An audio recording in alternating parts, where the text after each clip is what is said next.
welcome you to BeMoreNews.com, the news before the news, where we uncover the truth.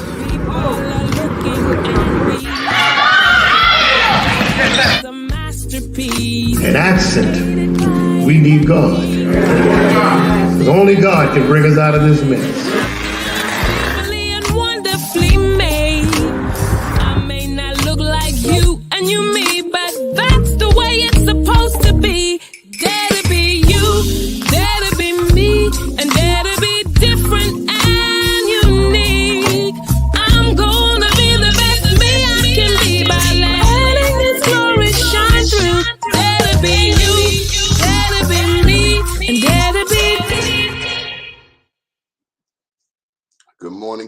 Good morning. My name's Donnie Glover, and we're in it to win it. June 20th. Lord knows where has this year gone. Well, I want to let you know in another 7 days. Is it the 7th? I have a birthday in a week. I will be celebrating 50, how many years? 57 years of being on the planet. 57 times around the sun. How y'all doing out there? Hopefully you celebrated Father's Day yesterday. Big ups to all the daddies. You get to sleep in the day. We got to go into a little history. And a lot of people don't know what today is and all of the particulars. First, let's say good morning. Who is that up in the studio?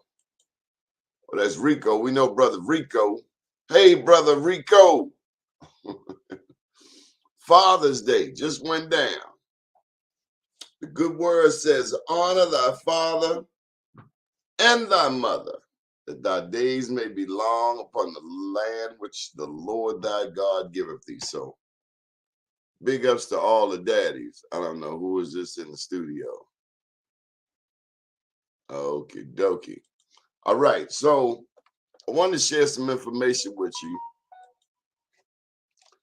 Today is the national holiday. A lot of us don't even know what the hell we're celebrating. We're just glad to have a federal holiday. The Juneteenth, celebrate freedom. It's a lot of confusion out here. What is Juneteenth? Juneteenth is a federal holiday in the United States commemorating the emancipation of African Americans. But see, that's what they give you that on the surface.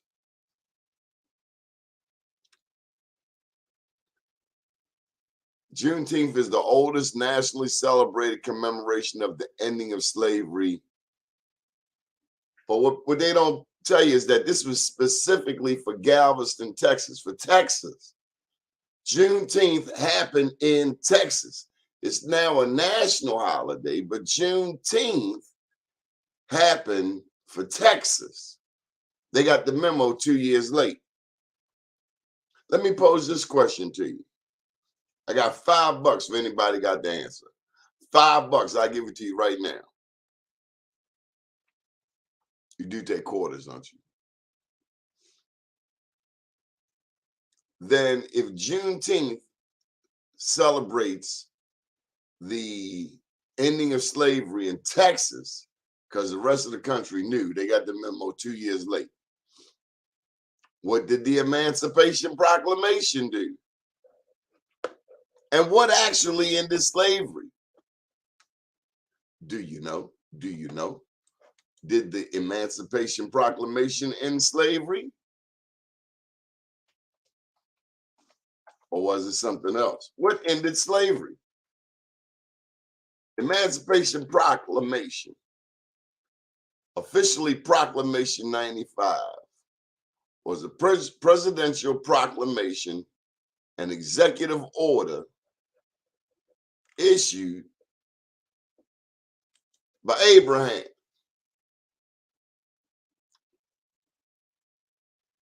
President Abe Lincoln issued the proclamation on January 1st, 1863. But it did not end slavery. It gave a date, or it gave a starting point of this process. January 1st, 1863. That's when the Emancipation Proclamation was going on. But remember, the Civil War was, what, 2 years later? As the nation approached its third year of the bloody Civil War. The proclamation declared that all persons held as slaves within the rebellious states are henceforward shall be free.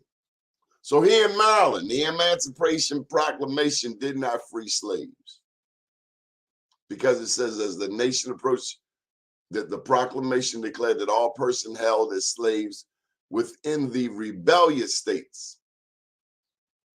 Maryland was not a rebellious state. So the answer to the question is, what really ended the emancipation? Right. Michael Haney gets it. What really ended it was the 13th Amendment. Hey, Mike, you'll make me read all this stuff. It would be much easier if you just came in the studio.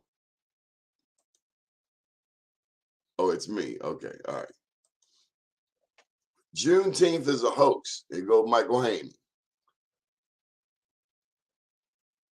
So when the 25th was this United States Cavalry arrived in Texas, mounted on horses and in uniform with rifles, they were ordered by General Granger.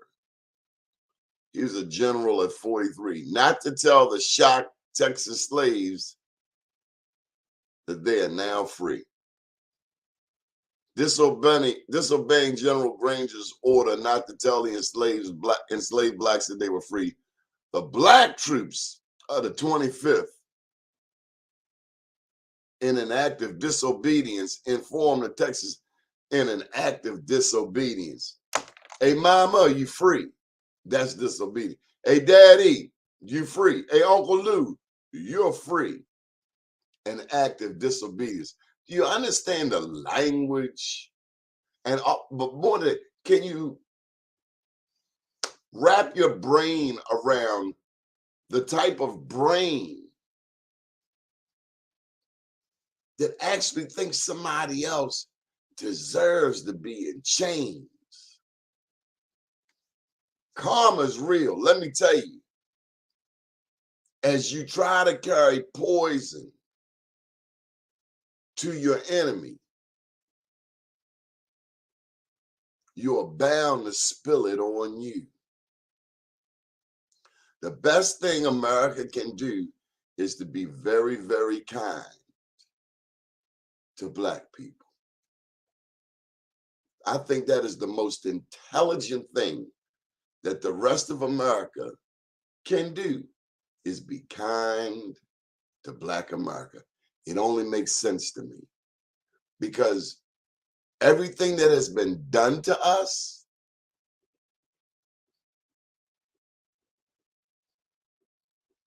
every action has a reaction. Everything that's been done to us shall be done to others. The good book say it. That's why they say, vengeance is mine, saith the Lord. And I ain't no holy roller. I sin every day, don't get it twisted. But I read the word. I try to digest it. Do unto others as you would have others do unto you. We say that we are a Christian nation, don't we? I always grew up hearing that. I pledge allegiance to the flag, one nation under God. They got it in the Constitution. All men are created equal. All kinds of, we say we celebrate Christmas. I guess we celebrate Christmas. Christmas is supposed to be about the birth of Christ. But in America, if you don't bring no toys, you can take Jesus and everybody else. Come on, Mr. Haney, explain this dissertation that you have up on the screen. Good morning. Happy Father's Day, brother. Good morning, Donnie. How you doing, man? It's always good to see you. And You got a lot of headroom above do I have a lot of headroom? you. Well, Yeah, listen. adjust your camera. Yeah. Let me fix that, man, because I just jumped up so that I could join you, but that's okay as long as you can hear and see a bit of me. That's all that matters.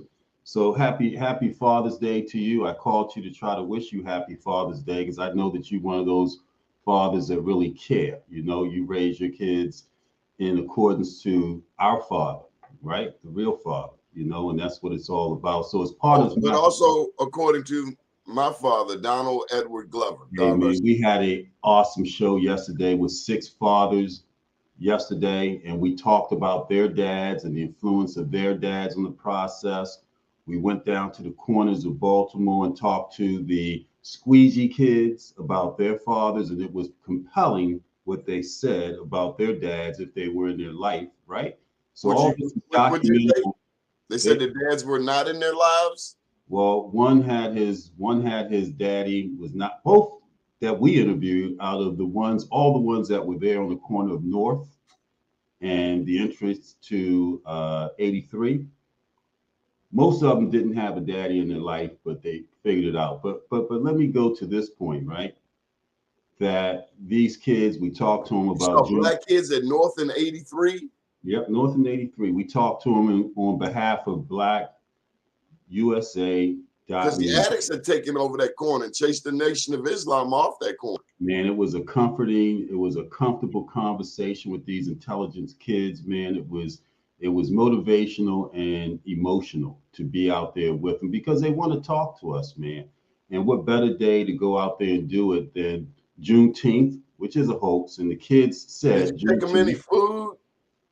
I took them cash and I took them inspiration and hope. I gave Oh, them that my was business. beautiful. I gave them my business cards. They've been in touch with me for jobs. Some of them are already working. It's a social thing for them to be in community with each other and a support thing as much as it is out them washing windshields.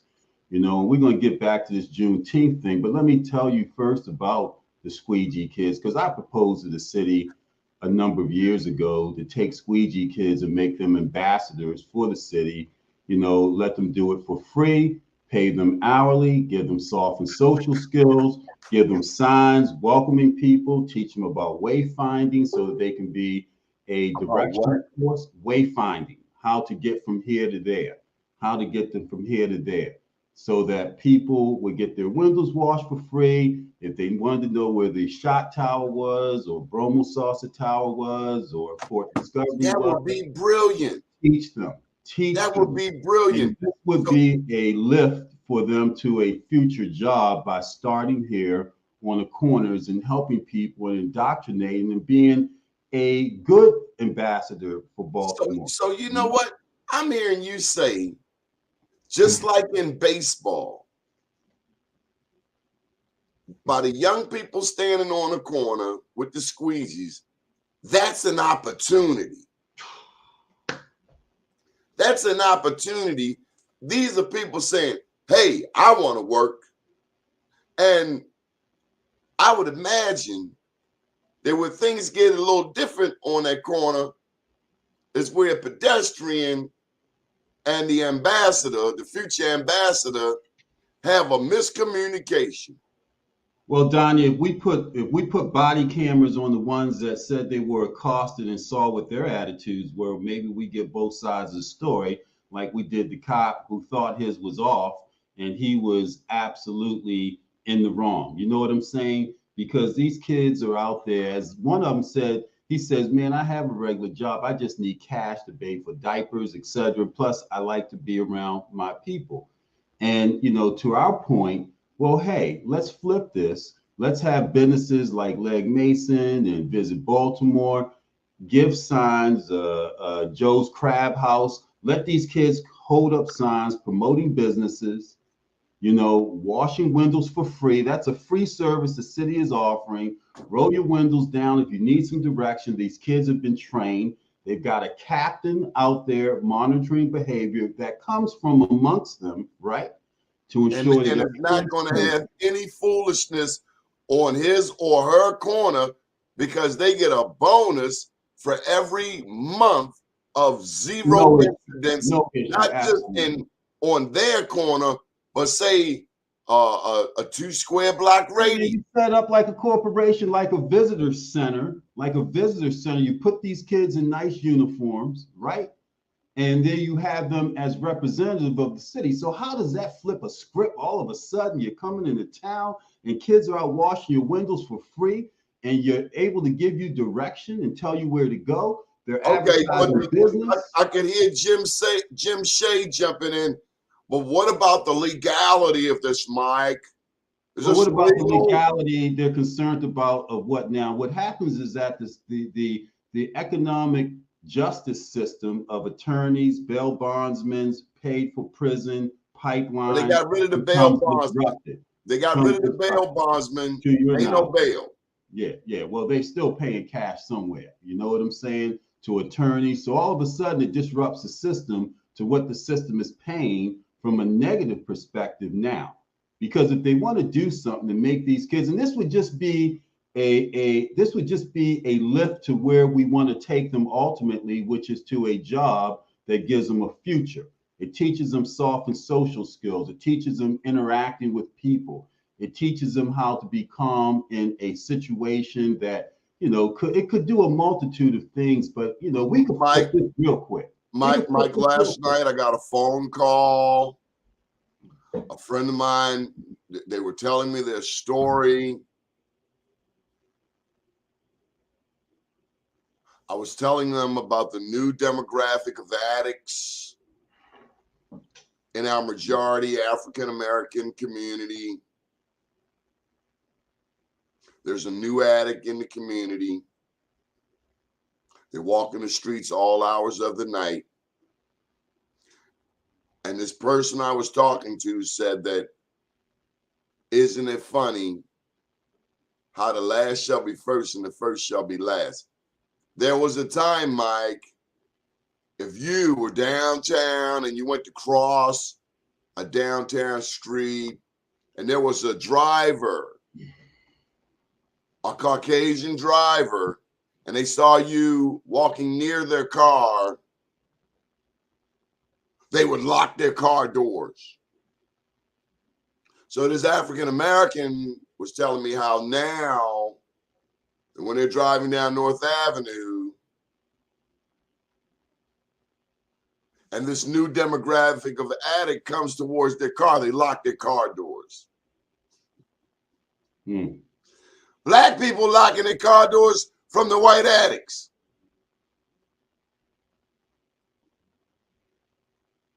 You and I know an addict is an addict, right? Regardless of the color, But his reasoning is, listen, these people had a 400-year head start.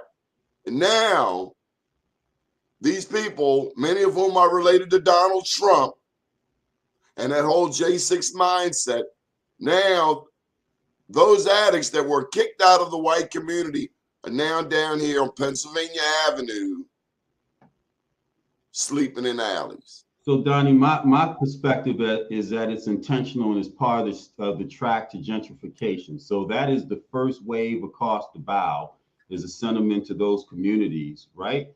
To get them prepared so you can begin to understand and see who it is. Because once the red line comes into effect, tied into the MARC train station up there on Franklin, you're going to see an influx of whites that aren't addicts coming up on Pennsylvania Avenue. I was riding up and down Pennsylvania Avenue 3 times this week, went to see Jim at Avenue Bakery and looked at his plan for some development on what he wanted to do and some other things. When is the bakery open? I live right around the corner. The bakery is open every day. It wasn't open yesterday for Father's Day. And hear me out, right? Because I told Jim it's this. Not open every day. So hear me out. For like 5 minutes.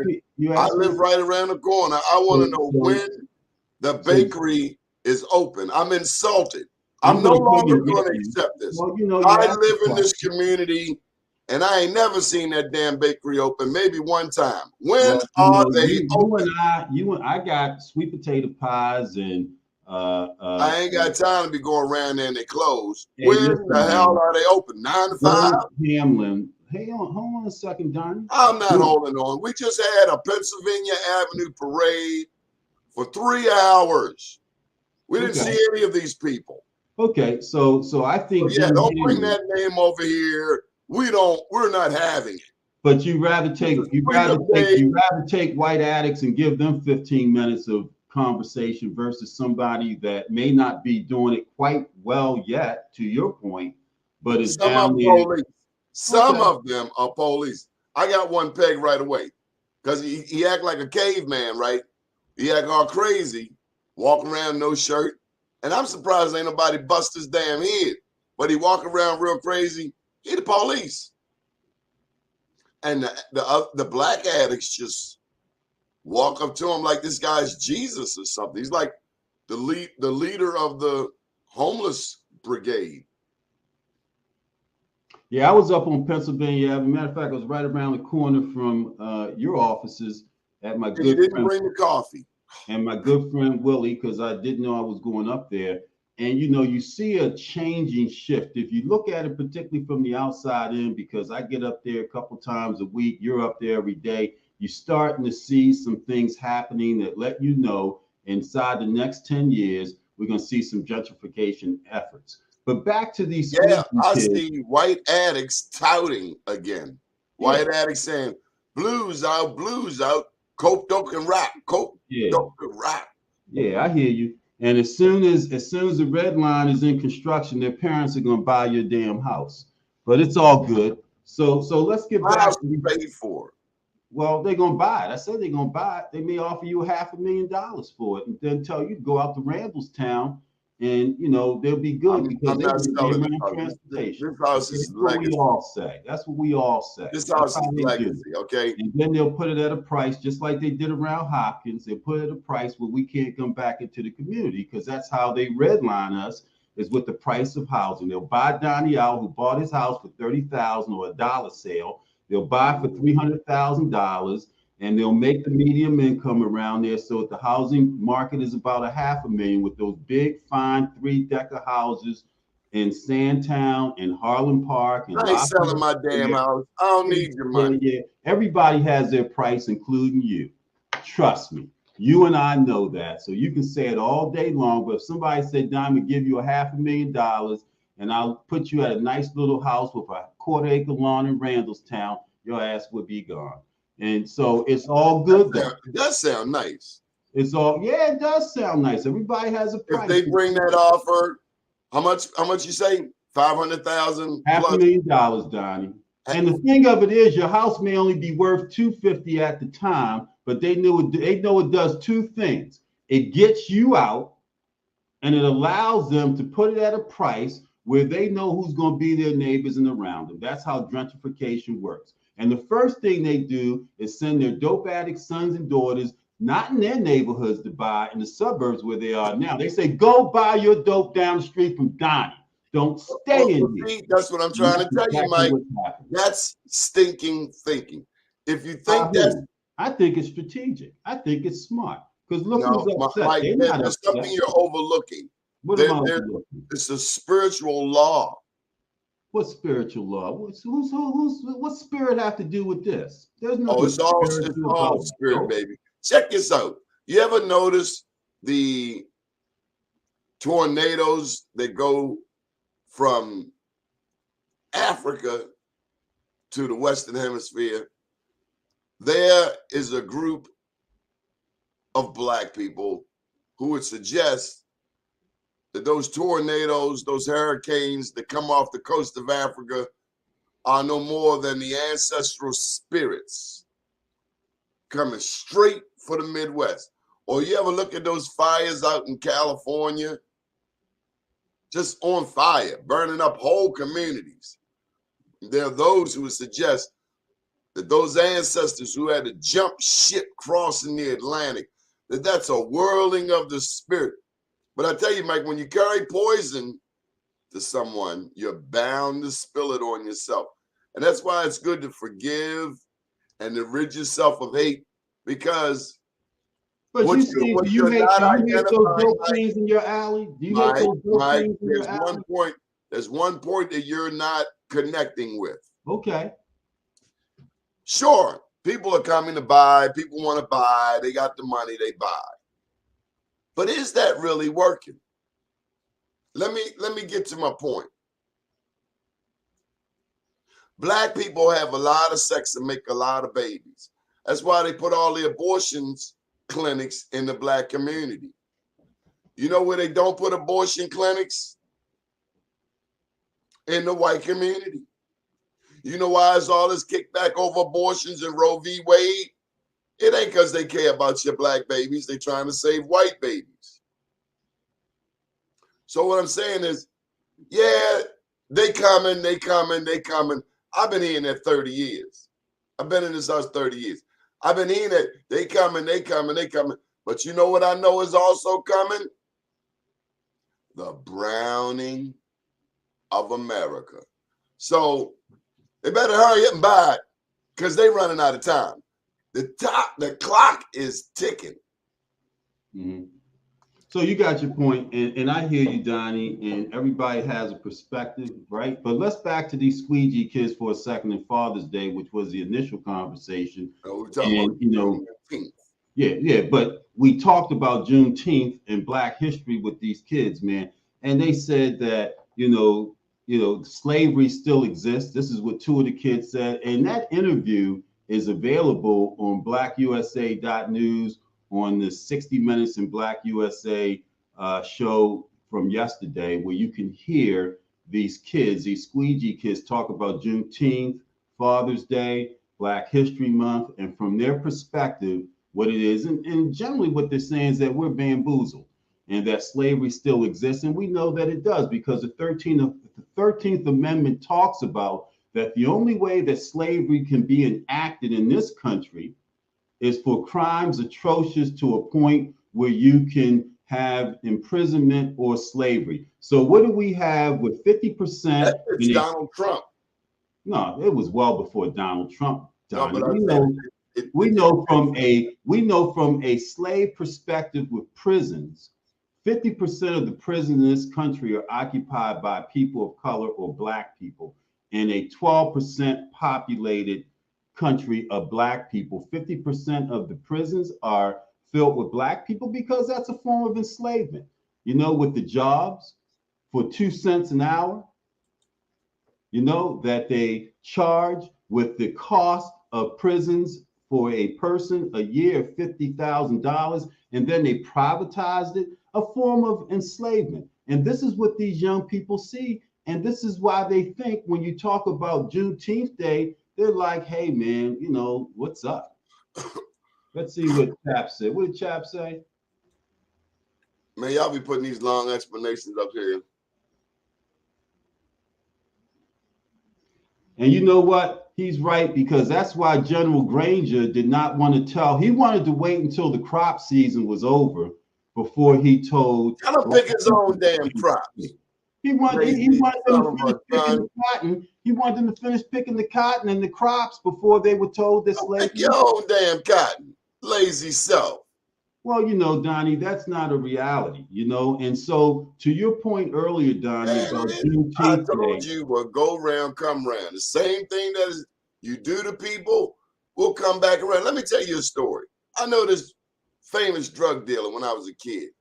This drug dealer was glorified. Big time drug dealer. Got one son strung out, one son dead. All because of drugs. When you go carrying poison, you may not see it. That's why grandma said by and by. You'll understand it by and by. When you go around doing cruddy stuff to people, it's bound to come back around to you. I don't care who you are. No one is immune. God is not a respecter of persons.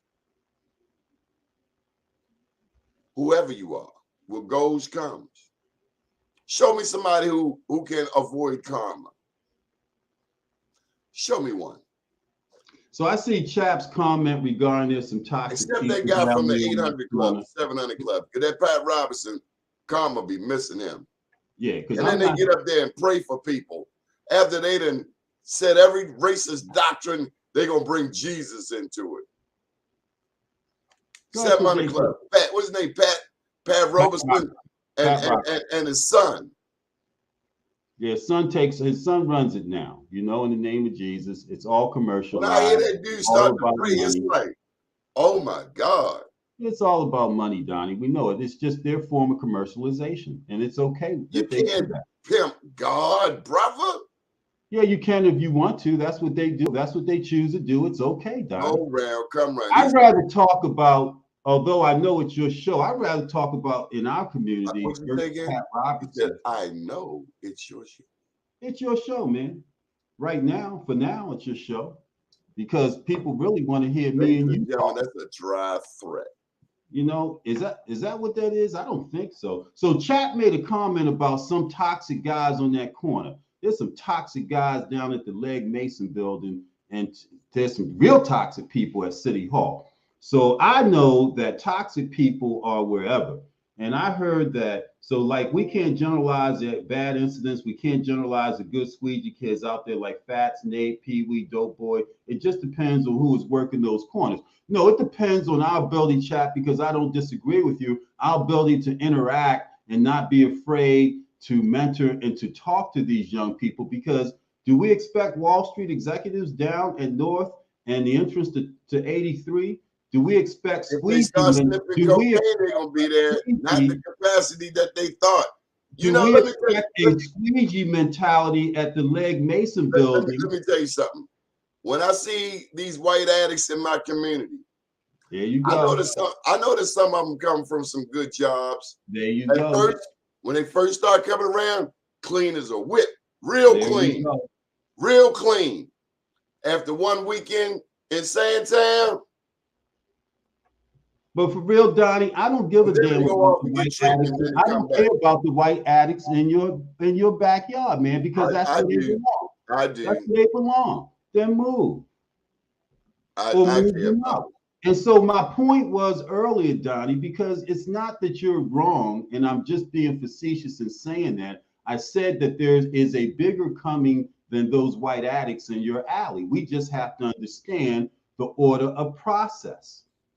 And we have to look 15, 20 years down the road. You said you've been there 30 years. They've been saying they're coming, they're coming. But one thing that has been sure, you go down to Macedonia, you go down to Lafayette Square, St. James, the black peoples have left. There's one thing about it that they have left, right? Including the preachers, who were once the cornerstone of communities. They have abandoned and they're coming from outside in trying to preach and give the word of the Lord. And that isn't what works. And that's what's missing when we deal with our kids. So talking about Father's Day, See, Juneteenth. that's what you get them preachers who are into that material thing. I was listening Well, to they're no one different than story of Pat a preacher. Roberts. Let You me let me talked finish. about Pat This Roberts. one story of a preacher that moved to Baltimore, and he quickly realized the competition, the competitive nature of the pastors. He figured he'd be having uh, enlightening conversations with other pastors, but come to find out that the pastors fight more amongst each other like It's a business. like community organizations. It's a business. Everybody's fighting for the same pot of money. It's a And then business. COVID showed you who your preachers really are, if your preacher really care about the community, because it's so much easier to do stuff online. So then you're doing everything online, and then the question becomes, do we need this church building? So Donnie, Pat Robertson, there's no difference between Pat Robertson and Creflo Dollar, and I don't want to name any preachers here in town when it comes to commercializing and monetizing the God. You know what Jamal I'm saying? Bryant. Hey, listen, I'm not kicking out any names. You can do that all day long. We have some people that think Oh, that, they talked about him. They talked about that church. well, Then he got out of town because he went to Georgia for a bigger church, I think, right? so Christianity to some people is It's pimping. bamboozling. And then he got up in that Christianity is pulpit and he bamboozling. said, this is what I'll never forget Jamal said. These hoes ain't loyal. Wow. And so when you go to He said that Juneteenth in Day, the pulpit.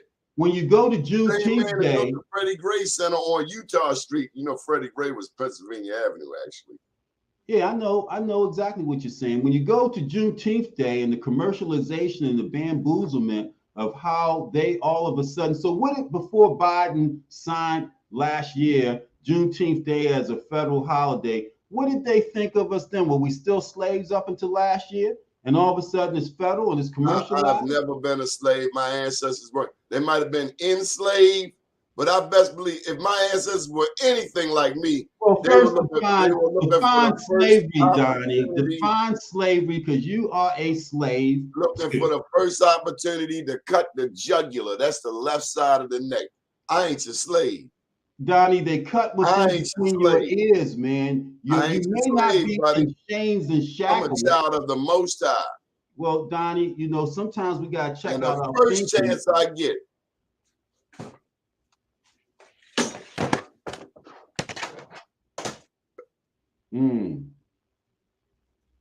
Woo! So you're a spear chucker.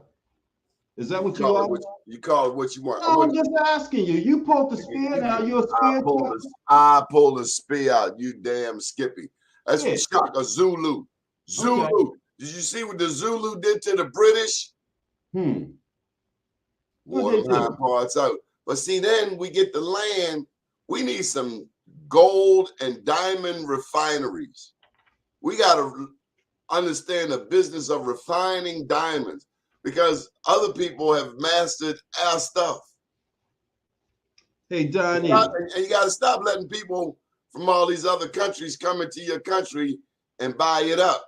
Hey, Donnie, did you know that over 3,000 Black women were down in Texas with the United Colored Troops, and they were dressed as men because they supported their men in the war efforts? You know what I'm saying? Did we know that our women dressed up as men and were part of the first of whom was Cafe Williams? You know what I'm saying? Cafe Williams. Yeah, but my point is, Donnie, when we look at Juneteenth Day and the struggle that people went through to tell General Granger, who we are basing our federal holiday off of his proclamation, and this information comes from Black historians that dug deep to find out the real deal. All of a sudden, we commercialize and we buy into when they tell us that now all of a sudden you got a federal holiday. Woo! Let's go. Are you kidding me? Are you kidding me? To a point where we don't really look and take this serious, man. That's why you ain't gotta give me the money. You gotta point to who got my money, and I'll get it. Your money? You ain't got no money. It's not your money. I do. And Pharaoh disagrees with you too. Don't make me bring the German Shepherd to deal with. I think Pharaoh would probably be a great conversation at this point. Put him on the mic. Pharaoh. But you know, Donnie, it's all good and well, man. But I think we are misinformed. Pharaoh, I feel like this guy is bullying me. No, I'm not bullying you, man. I'm beating you up with information. And we all need to be beat up with information. Let me give you, because you're gonna need some help, because I'm about to unleash on you. This is what this news network is all about. What's it about, Mike? It is ensuring that we have an ability to compare real information. There's the link for your allies to jump in and help you. No, it's not. We are all allies, Donnie. We are all allies, man. We are all supportive. If it wasn't for you, we wouldn't even be able to have this conversation. So don't say they're allies and you are what? Come on, man. You're the one that is the conduit to make this happen. So you say what you say, but be careful with what you say. Because see, I woke up ready, man. If you ain't ready, go ahead and sign off and let them come on, and we'll carry the station for the next 45 All right, Leroy McKenzie, I need you to come in, click that link, and Mike Haney has replaced me on my own show. Hey, listen, man. You know what? You know that you have done good when you are no longer necessary to carry your message. You know what I'm saying? Hey, I've been put out of the White House. I've been put out of nicer places than that. Well done. You know, I wasn't put out. I was escorted to the door. And we admire your humility in backing down gracefully. You know, if more of us understood. Man, you better pass the ball. Why do people want to stay preaching and they like 98 years old? Pass the damn ball. It's about the money, Donnie, and we talked about the money, but I want to go back to the kids, man, because Father's Day yesterday was huge. Juneteenth Day is misunderstood. and the connectivity to what the conversation initially started about gives us opportunity to have a difference, man, and to ensure that generations beyond us at our stage, you mentioned in a week you're going to have a birthday. You're going to be 58 years old.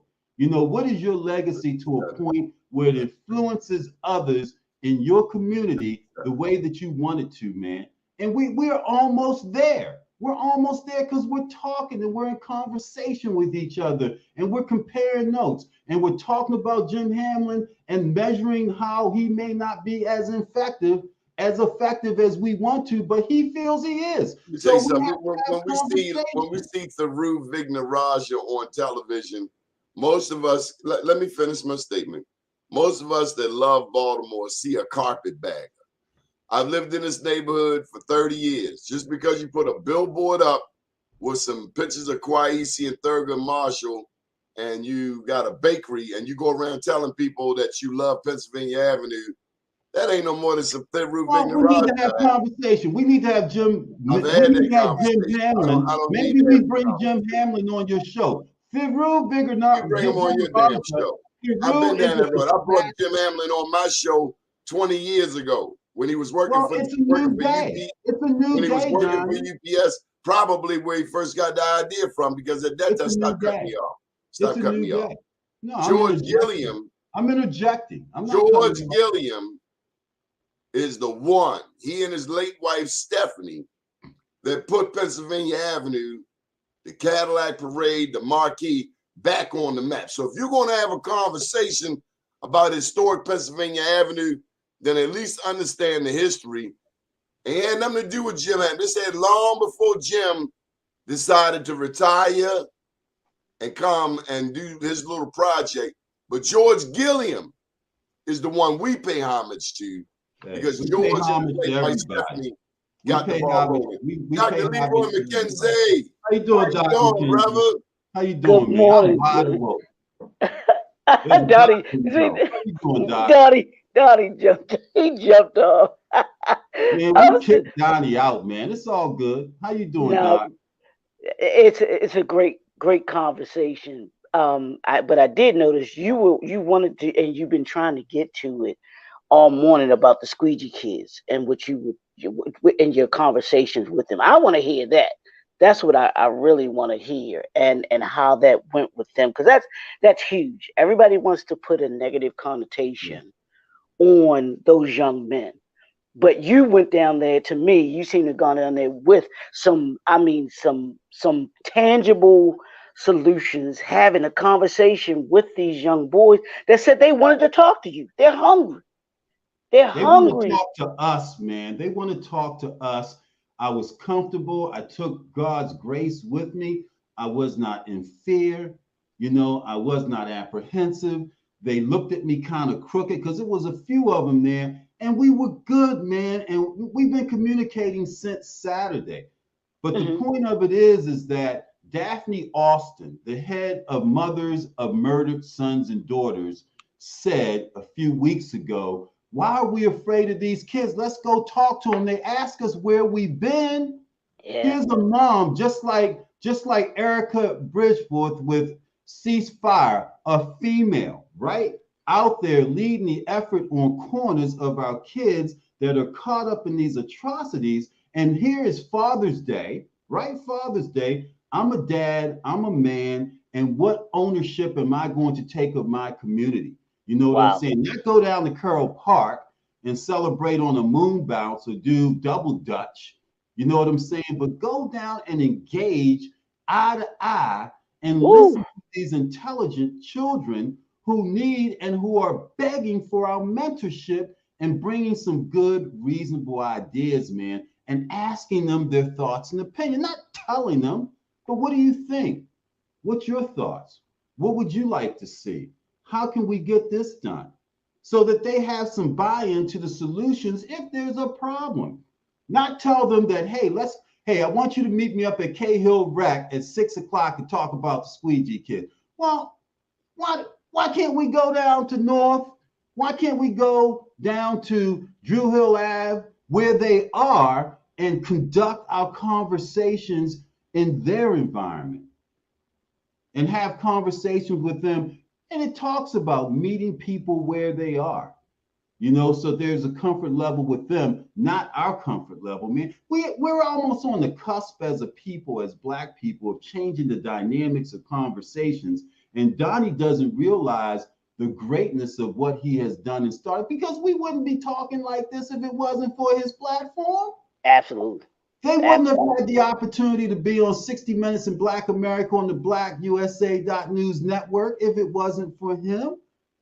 But the conversations are now very real. I'm at a stage, as you and I have talked about on your show, of seeing more sunset than sunrise. Mm-hmm. And so what is it that God has for me to do in this duration than to meet people where they are and do what I can in a humble fashion to assist and help? And what does that look like? No, absolutely. And that's the thing that I love about what you did.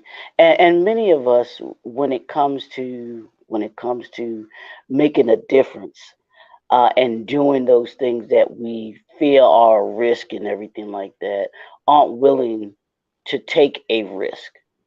Um, and when you meet people where they are, of course, initially there is going to be some apprehension on their part, because they Oh, don't because they've been in an environment where they don't know who to trust.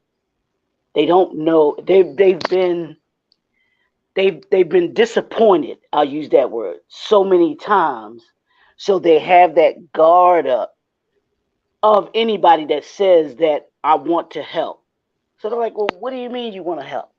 I mean, it's just like in the movie Anton Fisher, when he was looking to get the help, and he finally lets his guard down, and then Denzel, the psychiatrist, basically puts him up, and he's like, okay, you've had your 3 sessions, move on. I can move on. He's like, but what am I supposed to do? What am I supposed to do now that I've let you in, and you aren't doing anything else to help me? So I know that those young boys, and there's, of course, there's, like you were saying, there's corruption everywhere. You can find toxic people everywhere. You can find toxic people in your own family. So it don't matter. Toxic is gonna be toxic.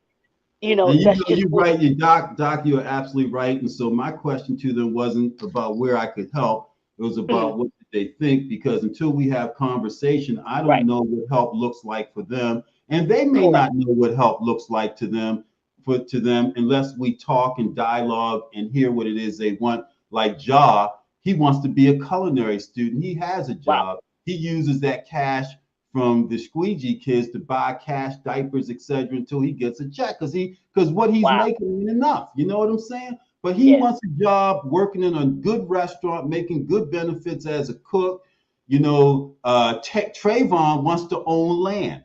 He wants to own land. He wants to buy land. He doesn't really want to work for anyone. But the point of it is that they're allowed to dream. They're allowed to dream. Absolutely. And until I heard that, how was I to know, other than in the backdrop of City Hall and the police department? If you go down on President Street, you have a multitude of these kids in the backdrop of the police department.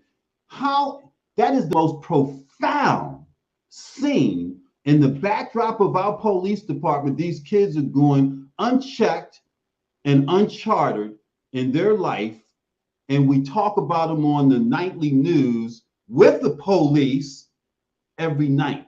Now, how can we not figure it out? And where's the dialogue between the police and them to a point, if that's an issue, where we can get to some resolution? It's going to take people like you, me, Chat, David Murphy, Donnie, to carry the Yeah. message for them, man. We have to be their spokespeople, man, for what right looks like and what help looks like after that dialogue, man. Yeah. And my thing is always, what they have a problem, and we're trying to assist them to be able to solve it. And you can't solve a problem if you don't know it exists. The only person that's been able to do that, the only person that's been able to do that is Steve Jobs. He gave us a problem that we didn't know existed. Wow. Wow. That's interesting. What you said is that they have a problem, and guess what? I'm gonna flip it. We have the problem. Mm. You know what I'm saying? We have the problem. They seem to be okay from their perspective, but we have a problem with them because But of they're not. they're not They're not okay. interacting. They're not okay. They are not okay. I didn't say that. I said that they feel they are. They know they're not. Okay? They know I that have they're evidence. Donnie, I don't disagree with you. What I'm saying is that until we have dialogue so that we can hear each other, right? That they do have an issue, we do have an issue. I'm glad And you said that. what's the resolution? Because we're in dialogue. Not Brandon Scott, not Michael Harrison, not Shalonda Stokes, Donnie, Chap, Dr. McKenzie, David Murphy. This is the realness of Father's Day. Fathers that understand sons and brothers that can look them in the eye and get to an honest emotional conversation. Because if there's no tears, there's no change. Wow. Wow. There's no change. There's no help Donnie. there. There's no help there. But you know, I hear Donnie, and I'm real with it. You know what I'm saying? I mean it. You know, because at some point we stand for something or we fall for anything. And right now we're falling for Juneteenth, and our Yeah. kids are out there dying. But we got a national holiday. I tell you something else we're falling for. We're falling for this notion that we don't need education. What is education? Well, Dr. McKenzie, you live in Baltimore County. Mhm. There was an all-important meeting last Tuesday I was there. out in Towson. What happened last Tuesday, Mike? So they had two closed door meetings before the public meeting that went until 11:30 at night, and I heard 5 people speak to Dr. Williams good. You know what I'm saying? And it's all the city council that's putting pressure on that school district, school board. County council. That's county council. It's that county council because, you know, we only have one black, I think he's black, that is on that county council. Jones is black. He's a Dunbar Okay, poet. thanks for confirming that, because if you say so, I now believe it, right? And he did come out in defense of Dr. Williams, right? That are putting pressure on this gentleman. And, you know, it's an atrocity, the racism that we continue to see. But I was at that school board meeting for 2 hours. Who else spoke up for Dr. Williams? So you had the AFSCME, president for Baltimore County. That's the Association of Federal, State, and County Municipal. Exactly. It's the Glenn Middleton organization out there. You had the teachers union, the Black Teachers Union, that spoke up for him. You had the past president of the student union that spoke up for him, that came down from New Jersey to speak up for him. Who made the dramatic presentation? You talking about the black woman? Because I thought they all were dramatic. Come on, man. Her presentation was unlike any other. Yeah, I thought they all were dramatic, and it was good. It was almost emotional to see them speak up for her. You don't know her name. No, I don't. Dr. Cheryl Pasteur. Yes. Yeah. Who is soon to be the delegate for the new district in Baltimore County. Absolutely. You're absolutely right. Cheryl Pasteur. She should be in charge of the school board. She was on the county school board and left because she was sick and tired of being sick and tired. See, on the council, let me just add this other tidbit. This ruckus that was being caused against the county school superintendent, Dr. McKenzie, Dr. Darrell Williams, was orchestrated by lame duck members who are on their way out. So when this new governor comes in, my understanding is he gets to appoint 4 new county school board members. And also, it should be noted that while right now there's only 1 black on the county school board, it goes back to a point I was making earlier with Mike. There's the browning of Baltimore County. Minorities make up 60% of Baltimore County. Donnie, is that a good statistic? You sure about that?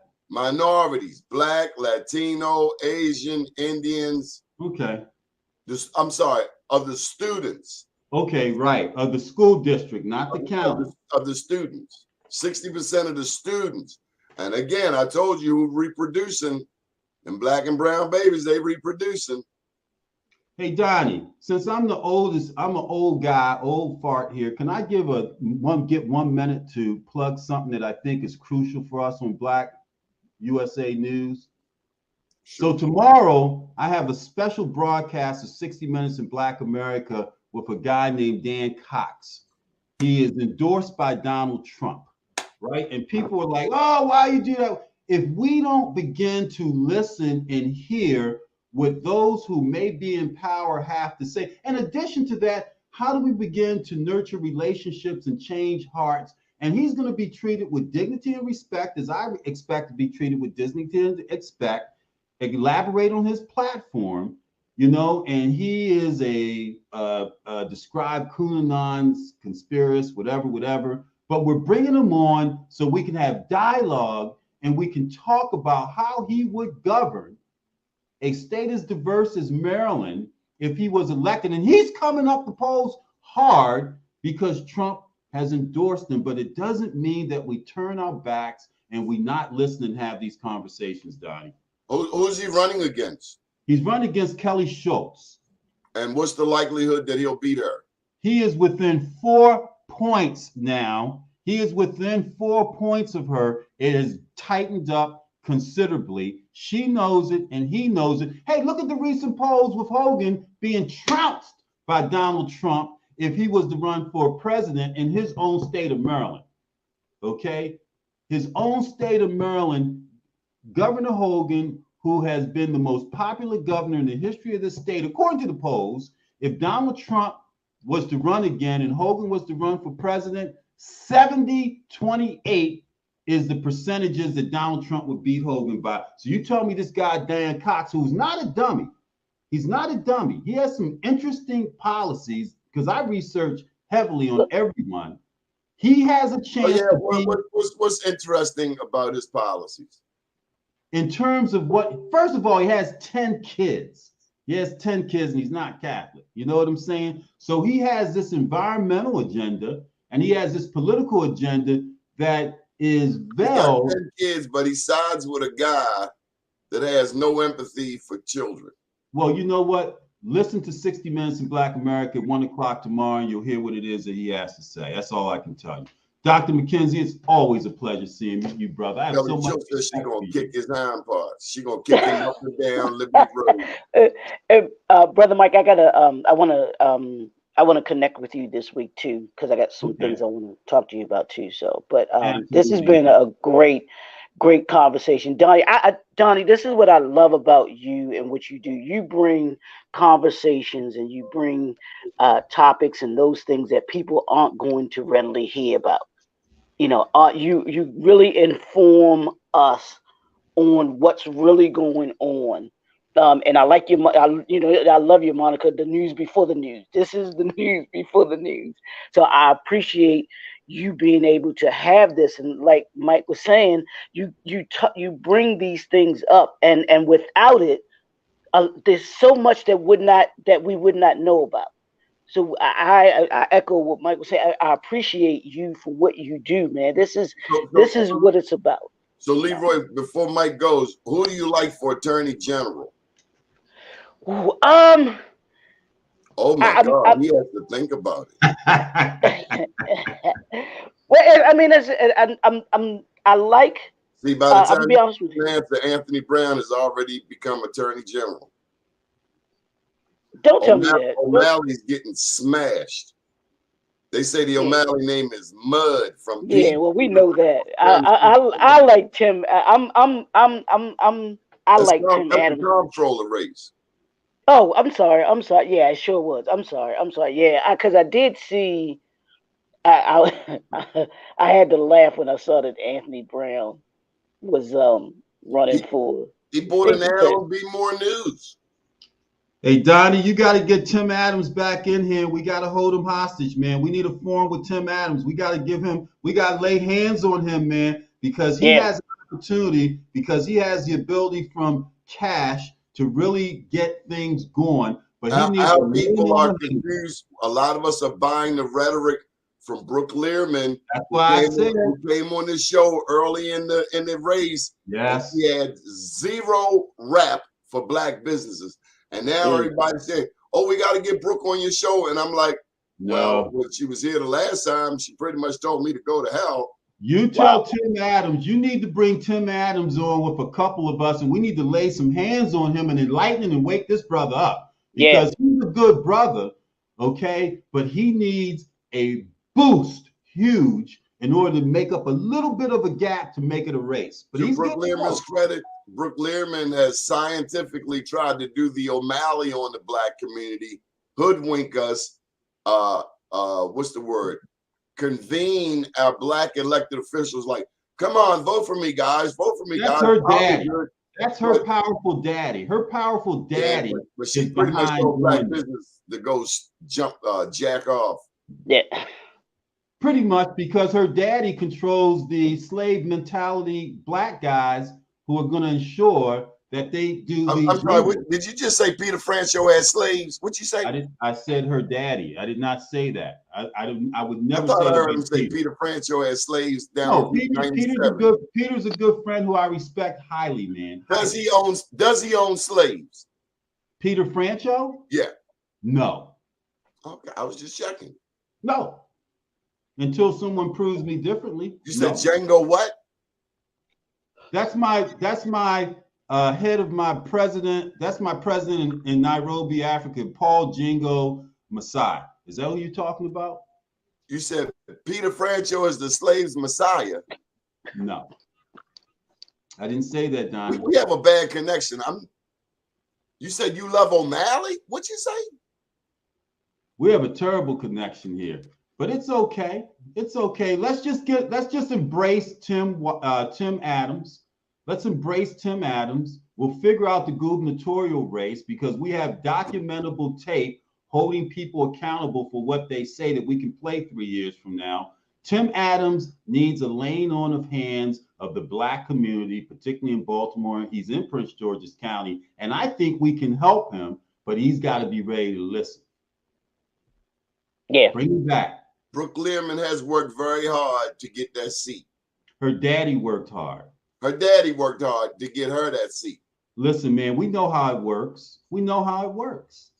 But let me tell you something. As long as you are a child of God, you belong here as much as anybody else. Amen. I agree. Power to the people. Mike Haney, Dr. Leroy McKenzie. How can people get in touch with you, Dr. McKenzie?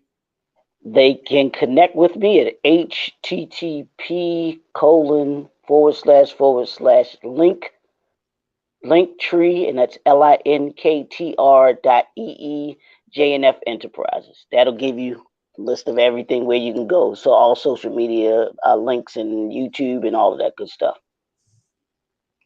Mike Haney, how can people catch up with you? So Donnie, they can get in touch with me on blackusa.news Facebook page, 60 Minutes in Black America tomorrow at 1 p.m. But Donnie, before we go, the plan for Pennsylvania Avenue, Jim Hamlin, we're going to bring him on because us brothers have got to figure out how to work together, man. Regardless of what we think. With respect. That's all I'm going to say. It's all if respect, I'm in a conversation, if I'm in a bakery that's open 5 minutes once a week, you're going to get slammed. Hey, Donnie, please, let's not go there, man. Let's be smarter and bigger than that. If I'm in a conversation with two enemies and we are to love our neighbors, let's have the conversation, man. Everyone's the bakery ain't never open, man. Hey, we're not going to disparage each other's black men. We're not going to do that. But we're also not going to pimp each other with that bull crap.